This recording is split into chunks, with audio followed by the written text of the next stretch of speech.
Ça y est, la troisième saison de The White Lotus vient de se terminer, et si tu as encore des questions, c'est normal. Alors décryptons ensemble le dernier épisode. Et commençons par l'arc de Rick et Chelsea, qui est sûrement le plus tragique, car Rick a souffert toute sa vie en croyant que Jim Hollinger avait tué son père, le privant d'une relation avec lui. Et à la fin de l'épisode précédent, il semblait libéré après l'avoir confronté. Mais non, ce dernier allait continuer à le tourmenter jusqu'à la fin. Et au final, Rick n'aura jamais pu supporter la perte de son père. Bien que sa relation avec Chelsea aurait dû lui permettre de se concentrer sur l'amour qu'il avait, plutôt que sur celui qu'il n'a jamais reçu. Car oui, Chelsea croyait en leur avenir ensemble, elle aimait profondément. Mais Rick a été aveuglé par la vengeance et sa douleur passée, ce qui a causé sa perte, ainsi que celle de la personne la plus importante à ses yeux. Car après que Hollinger ait insulté la mère de Rick, ce dernier l'a confronté, a pris son arme et l'a tué. Et juste avant de mourir, Kunala a révélé à Rick que Jim Hollinger était en réalité son père. Et les gardes-corps jusqu'ici inutiles ont riposté et ont tué Rick. Malheureusement dans la fusillade, Chelsea a également été touchée et est morte. Ce qu'il faut retenir ici, c'est que Rick était tellement obsédé par le passé qu'il a détruit tout avenir possible.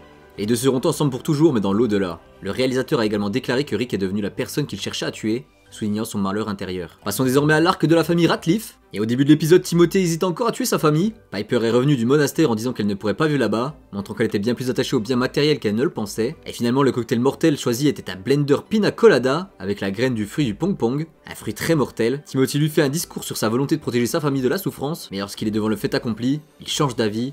Elle fait tomber le verre de Saxon et reprend ceux de toute la famille, avant que la dose ingurgitée ne soit trop mortelle. Mais le lendemain matin, Loki a pris à cœur les paroles de son frère et s'est fait un shaker protéiné avec plein de graines dans le blender non nettoyé. Bon, depuis le début de la saison, il fait des trucs un peu spéciaux et il a un petit peu tête en l'air. Bref, Loki boit son verre et s'évanouit et semble mort. Des plans de l'océan sont alors apparus, ainsi qu'une vision de lui s'enfonçant dans l'eau, liant cela la vision bouddhiste de l'au-delà où l'on retourne à l'eau. Sa famille apparaissait devant ses yeux, ainsi que 4 figures au-dessus de l'eau. Et lorsque Timothy se réveille, il voit Loki allongé, se rue dessus, et en le secouant, il parvient un petit peu à vomir, et par un total miracle finit par s'en sortir. Finalement, toute la famille s'en sort intacte, et lorsqu'ils retournent sur le bateau, ils récupèrent leur téléphone, et Timothy fait comprendre à tout le monde que leur vie va bientôt changer. Mais le fait que Loki ait failli mourir rend la situation bien moins dramatique, et la vraie question qu'on se pose ici, c'est que vont-ils devenir? Le problème c'est que je pense qu'on n'aura jamais la réponse, car n'ayant plus d'argent, on ne les reverra pas dans une prochaine saison, dans un autre White Lotus luxueux, car ils ne pourront plus se le payer. Maintenant pour Belinda et Greg, ça va aller assez vite, car finalement elle est repartie avec l'argent sale, car Greg a hérité d'un demi-milliard de dollars, ce que Zion a découvert et utilisé pour négocier un accord pour sa mère.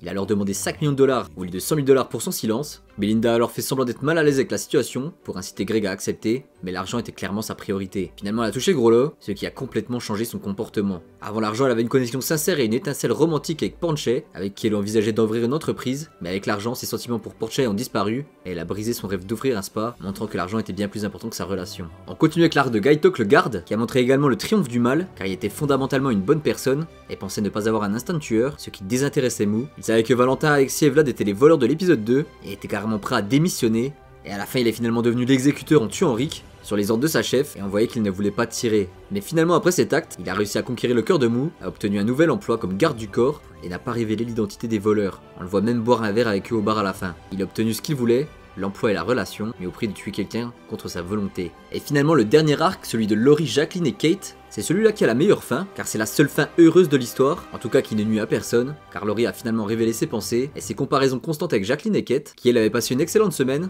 tandis que Laurie était triste depuis le début, réalisant ses prétendues erreurs dans la vie. Elle a compris que la comparaison est le voleur de toute joie, et a réalisé qu'elle appréciait les petites choses de la vie, ce qui était amplement suffisant. Elle n'avait pas besoin de grandes choses pour être heureuse. Et finalement mon point de vue sur la saison, je l'ai trouvé vraiment sympa, mais un peu en dessous de la deuxième saison. Le final en 1h30 est à reproduire pour la saison 4, qui d'ailleurs devrait se situer en Europe. On espère une date de sortie pour début 2027, avec un tout nouveau casting, et peut-être même des personnages qui reviendront. Je pense notamment à Belinda désormais millionnaire, qui pourrait trouver une triste fin, ou des personnages de la première ou la deuxième saison qu'on pourrait revoir. Si t'as encore des questions, pose-les en commentaire, et n'hésite pas à me dire ce que t'aimerais voir dans la saison 4, et n'oublie pas de t'abonner.